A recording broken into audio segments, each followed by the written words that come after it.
Here you go, Ryan. And that's actually a question I get almost all the time. Everyone that starts track riding, all they want to do is get faster. I mean, at what point are we ever fast enough? I set myself a goal when I first started out, and I'll be like, if I reach this goal, which was 125 to Jennings, I'd be happy. I don't need to go any faster than that. Well, it turns out I blew by it, and I'm still wanting to go even faster. So I figured that since Ryan asked my last video, I might as well do a video about how to get faster. So here are my tips for getting faster. So tip number 1, seat time. This is probably the most important and most significant tip of this entire video. Seat time is practice. And as the old saying goes, practice makes perfect. The more time you spend on your bike, the better you know your bike. You know its quirks, you know how it rides, you know how it feels, you know when it does something, how to react to it. Now you might be able to get some of this experience on the street, but to really get to know your bike, you have to kind of push your comfort zone, your comfort limits on the bike, and the bike will talk back to you. So learning your equipment makes you more comfortable in that equipment. And being more comfortable in that equipment means that it's easier for you to make improvements, because little by little you can push your comfort zone, and those little gains over time add up to a large overall result. So, you know, since most of my stuff is all about being on the track days are what I recommend to get the maximum amount of seat time. Okay, you have your bike, you want to go fast, track is the place to do it. Why?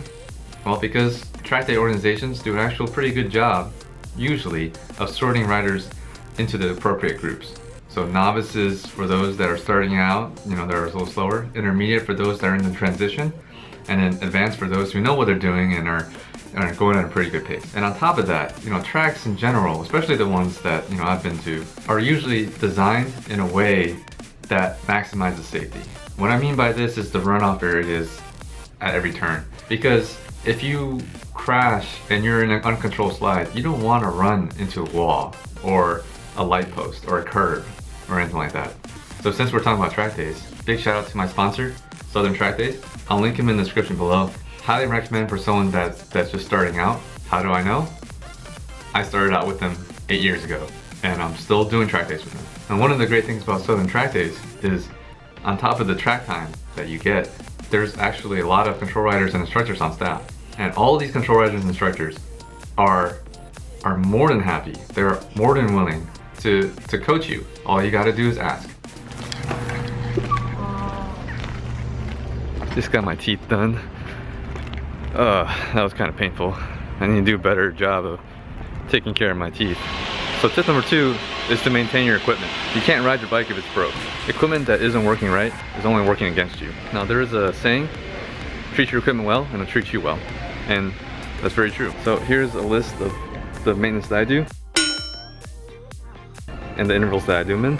They may not be completely right to everybody, but they work for me. Consult your owner's manual to get the best idea of when to do your maintenance and what maintenance you need to do. Okay, that should do it for maintenance. If I missed anything or got anything wrong, leave me a comment in the comment section below. Tip number 3 is fitness. Now this isn't absolutely necessary, but it certainly does help. Not only will you enjoy a better quality of life, the increased strength and stamina will help you with more time on the track. You won't be nearly as worn out. What this means is you have more time to practice tip number 1, more seat time. Now I personally do CrossFit and martial arts to keep myself in shape, as well as eat clean most of the time. This is what I've been doing, but you could do whatever regimen works for you. A lot of top motorcycle racers like to cycle, as it tends to work the same muscle groups that you use while you're riding. Just do something, and you'll notice the difference in how long you can ride, as well as how much less it hurts afterwards. Alright, so tip number 4 is body position, and this becomes more important as you get faster. And it's good to practice it now, instead of getting faster and then having to readjust yourself. The whole idea is that you want to shift the center of gravity off the center of the bike while you turn. Because in order to turn a bike, you need to change the center of gravity towards one side or the other.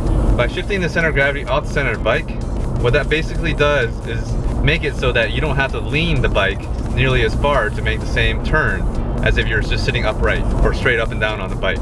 This makes it safer for you, since leaning the bike to extreme angles is dangerous and may cause crashing. I'll go more in depth in a future video dedicated just to body position and my take on body position. So tip number 5 is to just have fun. Now I know that sounds really corny, but believe me, it makes a huge difference. I mean, this is a hobby of ours, and we don't pay as much money as we do to do this and not have fun. Sure, you're not going to end up setting a personal best every time you go onto the track, but every time you're on the bike, you learn something new, even if you don't realize it.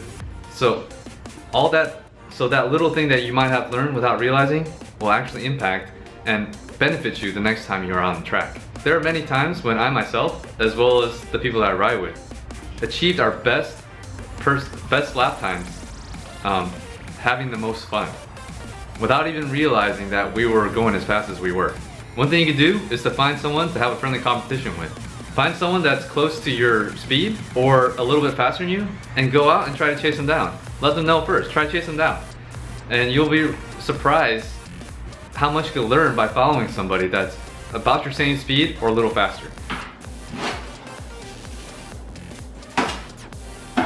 Alright, I'm gonna go ahead and sign off here. If you found the video helpful, please leave me a thumbs up down below. If you haven't subscribed, please click the subscribe button.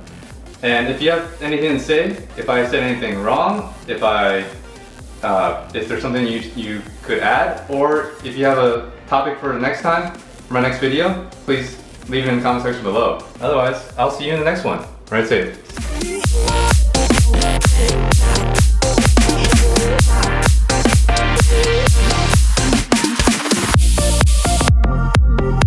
Now we all want to look like Marc Marquez. I don't know.